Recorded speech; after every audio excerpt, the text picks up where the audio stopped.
आप सभी को सारा घटनाक्रम डे 1 से थोड़ा सा फटाफट बताकर निकलते हैं। ये दौर याद होगा जिस समय प्रधानमंत्री G20 के अंदर ट्रूडो को रास्ता दिखाते हुए कह रहे थे कि इस तरफ से आगे निकलिए। G20 का हाल ही में हुआ इवेंट, उसके बाद से ट्रूडो के जब भारत से निकल जाने के बाद का बदला घटनाक्रम वो कुछ इस तरह से चलता चला गया, क्योंकि ट्रूडो जब अपने देश कनाडा पहुंचे तो पहुंचकर उन्होंने भारत पर आरोप लगाया कि हरदीप सिंह निज्जर नामक खालिस्तानी आतंकी की हत्या भारत की खुफिया एजेंसीज के द्वारा की गई है, जिसके चलते उन्होंने भारतीय डिप्लोमेट को कनाडा छोड़ने के लिए कह दिया।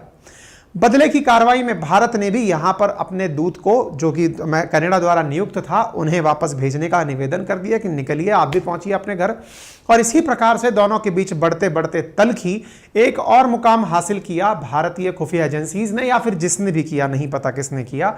न्यूज यह छपी कि NIA के अंदर लिस्टेड आतंकी, जिसके बारे में परसों सूचना आई थी, कल उसे गोली मारकर हत्या कर दी गई।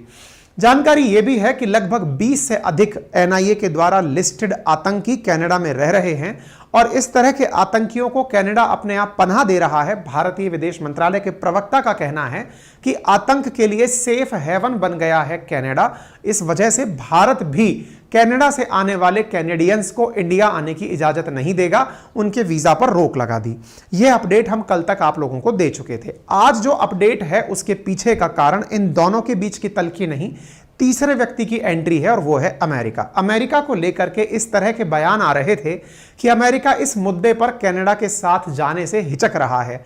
5 कंट्रीज अपने द्वारा खुलकर कुछ बोल नहीं रही थी, लेकिन हाल ही में एक प्रवक्ता नहीं अपितु NSA यानी हमारे अजित डोभाल जी के लेवल का आदमी अमेरिका में जैक सुलिवान, उनसे एक पत्रकार के द्वारा पूछे गए सवाल पर कि क्या अमेरिका कनाडा का साथ इस विषय पर देगा या भारत के साथ वो किसी मामले में हिचक रहा है, तो उन्होंने कहा कि इस तरह की घटना के लिए वो हमेशा सवाल पूछते रहेंगे और ऐसी जानकारी के लिए वो भारत से भी प्रश्न करेंगे कि वो जांच में सहयोग करें। कनाडा के हम इस मामले में साथ हैं। यदि उन्हें लगता है कि इस तरह की घटना हुई है तो हम किसी भी प्रकार का आक्रमण बर्दाश्त नहीं करेंगे। इस तरह का जो बयान है, उस बयान को भी हम आज के आपके सामने चला के सुनाएंगे। लेकिन इस बयान के अगर मायने ये निकाले जाएं कि अमेरिका कनाडा के समर्थन में उतर रहा है, तो हम कनाडा को केवल एक तस्वीर के माध्यम से ये याद दिलाना चाहेंगे। यही है सुलिवान जिनके बयान की हम बात कर रहे हैं, NSA डोभाल के साथ खड़े दिखाई दे रहे हैं।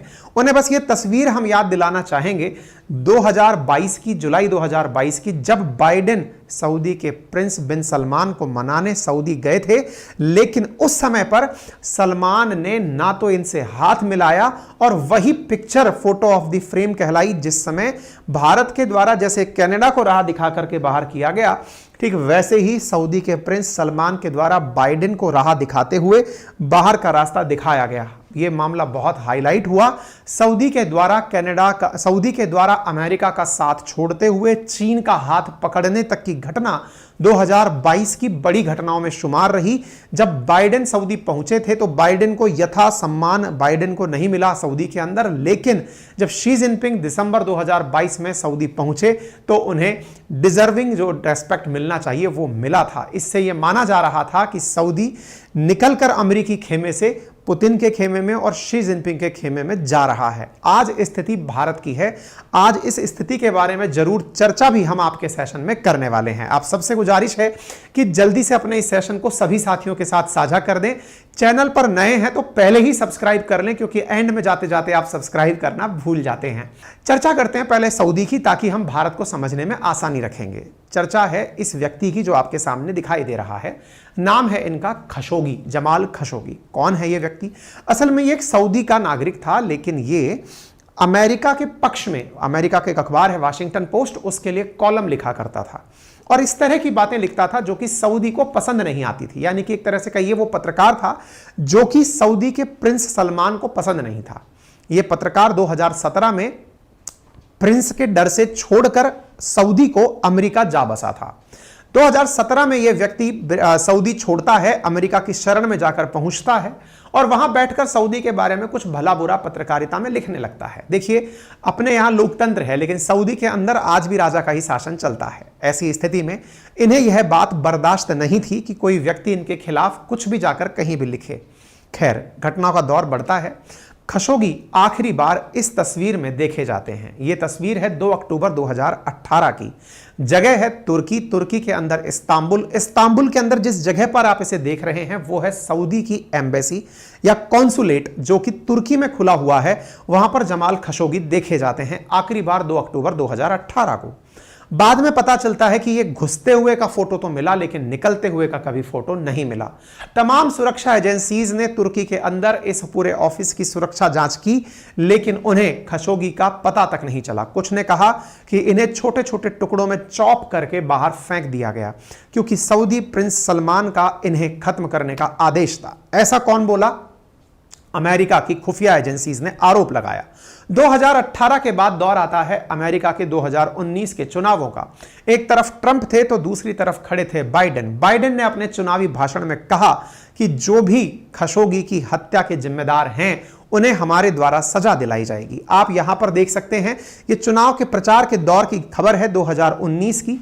आपको पता होगा 19 के अंदर जब चुनाव थे तब बाइडेन के द्वारा कहा गया था कि जो भी इस हत्या के लिए जिम्मेदार हैं उन्हें सजा दिलाई जाएगी।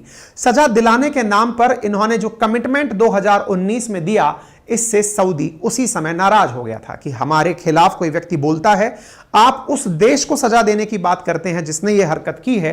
तो सऊदी के बीच में और अमेरिका के बीच में तल्खी देखी गई। दौर गुजरता गया, 2021 आ गया। 2021 तक अमेरिका द्वारा कोई भी कार्रवाई सऊदी पर नहीं की गई।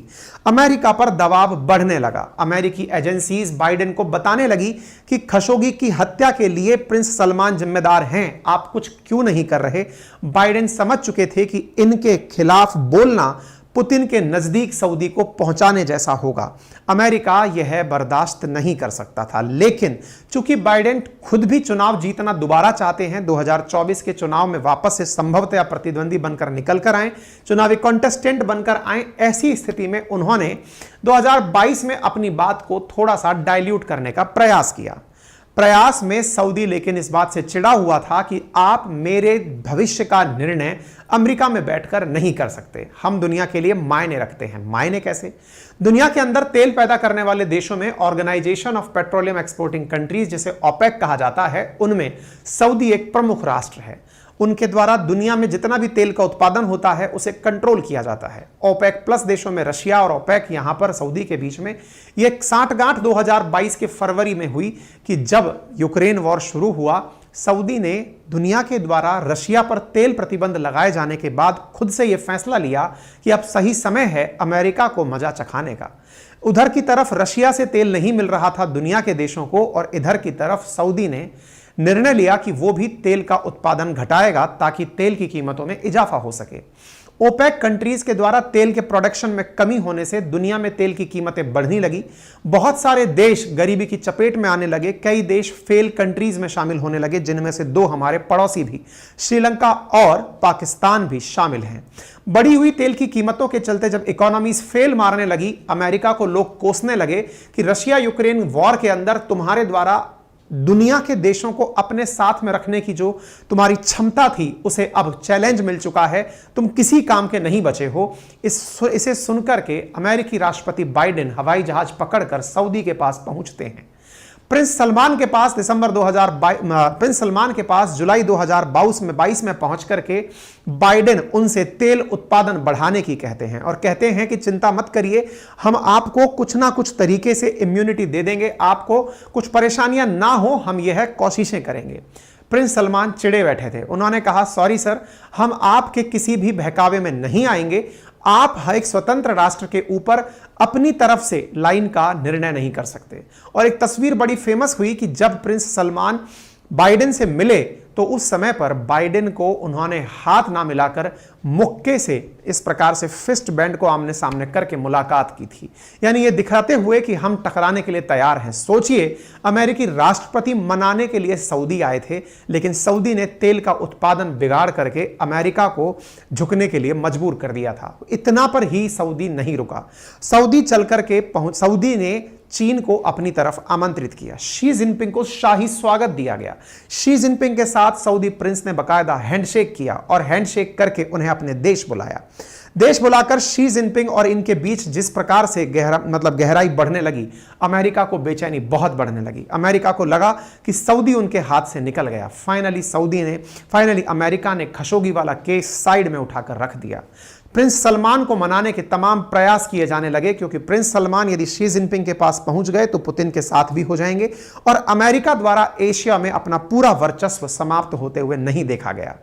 ऐसी स्थिति में अमेरिका भारत के नजदीक पहुंचा और यह एक आइकॉनिक फोटो निकल कर आई इस बार के G20 जो सितंबर 2023 में हुआ। दिसंबर 2022 से सितंबर 2023 के बीच जो भी किया वो भारत का प्रयास था। भारत ही सऊदी और बाइडेन को एक दूसरे के नजदीक लेकर आया और यह तस्वीर जिसमें तीनों राष्ट्र एक साथ मिलकर हाथ मिला रहे हैं, यह तस्वीर इस तस्वीर के बाद में बहुत ज्यादा मायने रखती है। जब फिस्ट बम्प के माध्यम से सऊदी और बाइडेन एक दूसरे के आमने सामने कहते हैं ना मुकाबला मंजूर वाली स्थिति कर रहे थे, उसे इस प्रकार से रिप्लेस कर दिया गया, भारत की कूटनीतिक जीत के रूप में से शुमार किया गया। यानी बाइडेन को यह समझ में आ गया था कि यदि सऊदी को साथ लेना है तो भारत की अहमियत को समझना होगा और यही निकला कि भारत से होकर वाया सऊदी इजराइल होते हुए यूरोप का एक आर्थिक गलियारा, एक ट्रेड कॉरिडोर बनाने की घोषणा इसी G20 में कर दी गई। बाइडेन यहां से सुरक्षित लौटकर अमेरिका चले गए थे, लेकिन वहां पहुंचकर वो वापस अपने ही फेंके पासों में फंस गए। कैसे? क्योंकि दूसरी तरफ से जिसकी बेइज्जती यहां हुई थी उसका नाम था कनाडा।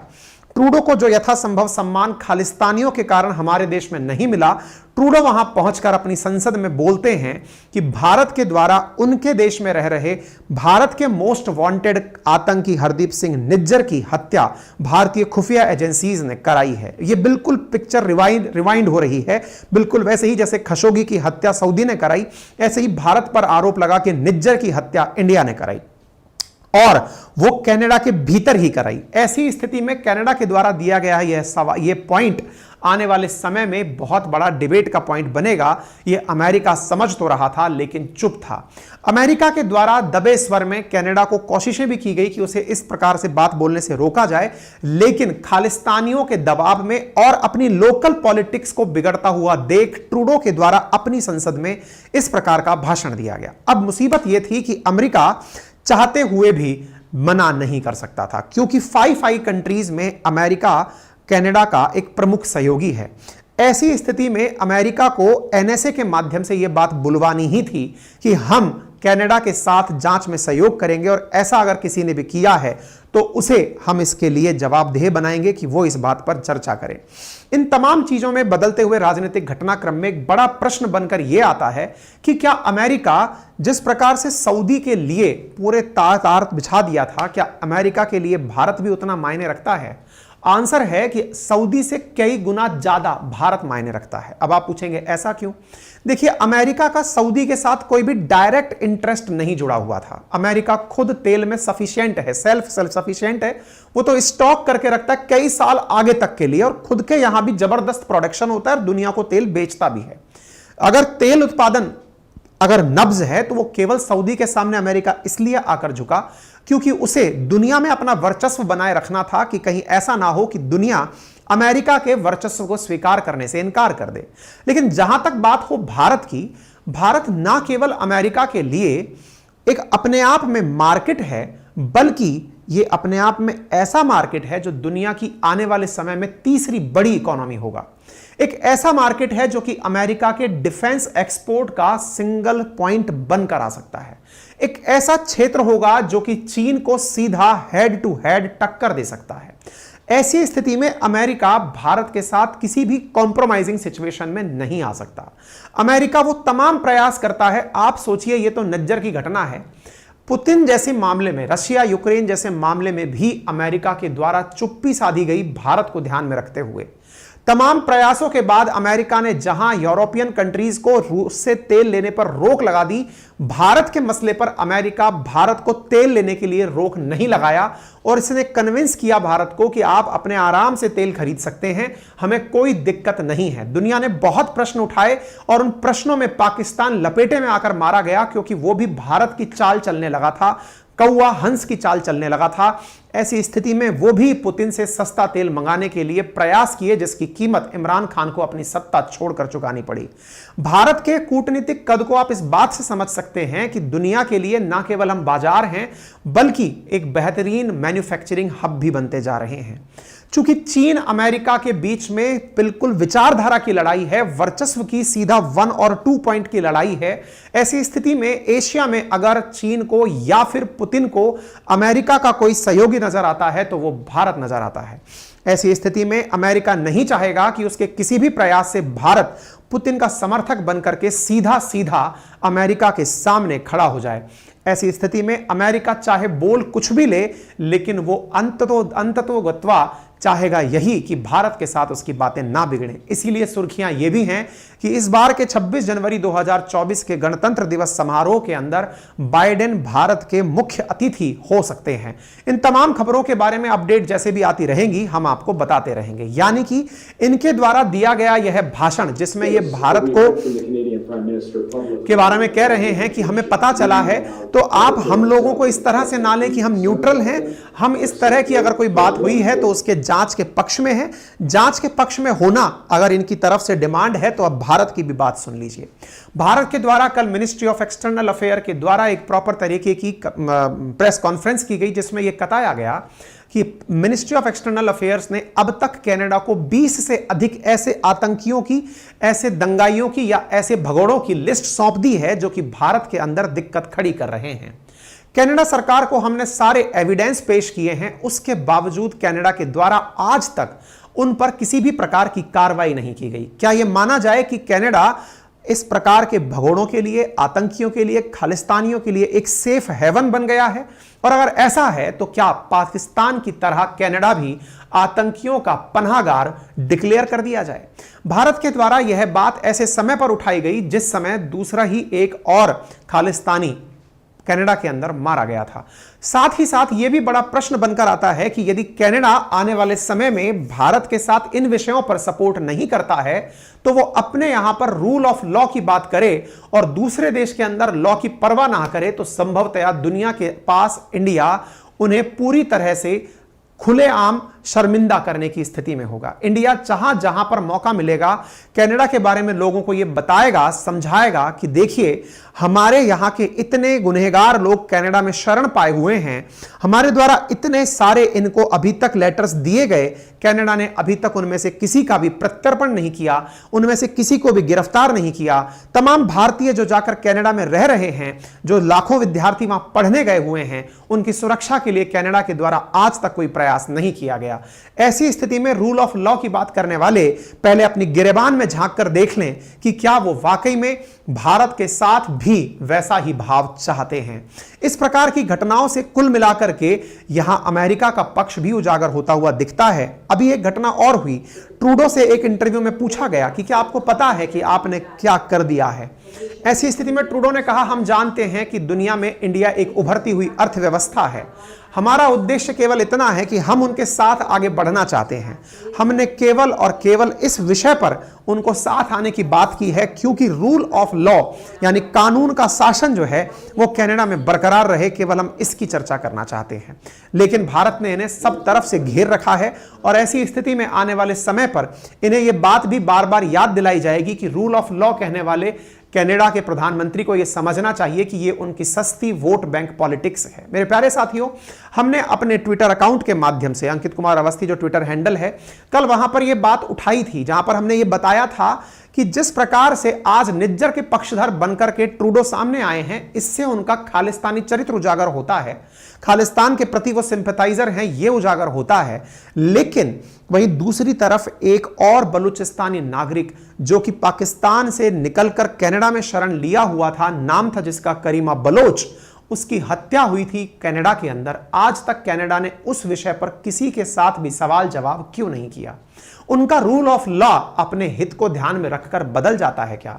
करीमा बलोच की हत्या के मामले में वो आज तक, क्योंकि वो करीमा बलोच वो व्यक्ति थी जो कि पाकिस्तान को बलूचिस्तान से अलग करना चाहती थी या फिर ये चाहती थी कि बलूचिस्तान एक अलग देश बने।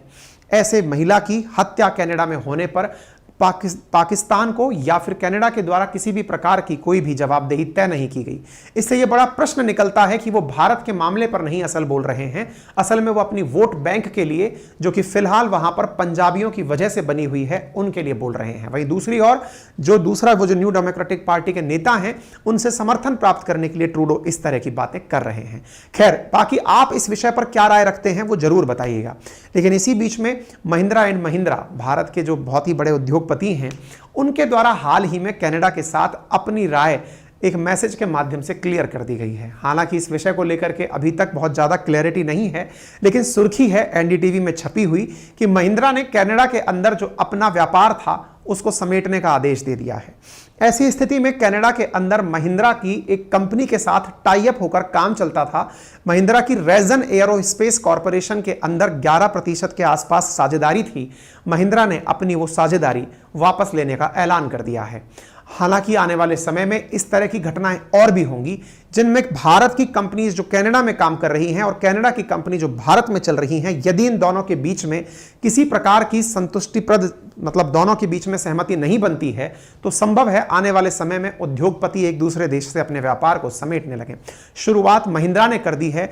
वहीं दूसरी ओर भारत के अंदर जो कनाडा का पेंशन फंड कई कंपनीज में इन्वेस्ट है, वो भी धीरे धीरे फ्रीज होने लगा है, निकलने लगा है, लोग उसे निकालने लगे हैं। कहीं ऐसी स्थिति में भारत के अंदर कई कंपनीज, कई स्टार्टअप्स जिसके अंदर कनाडा का pension fund as a fund लगा हुआ था, उसके निकलने से शेयर मार्केट में भी गिरावट देखी गई है।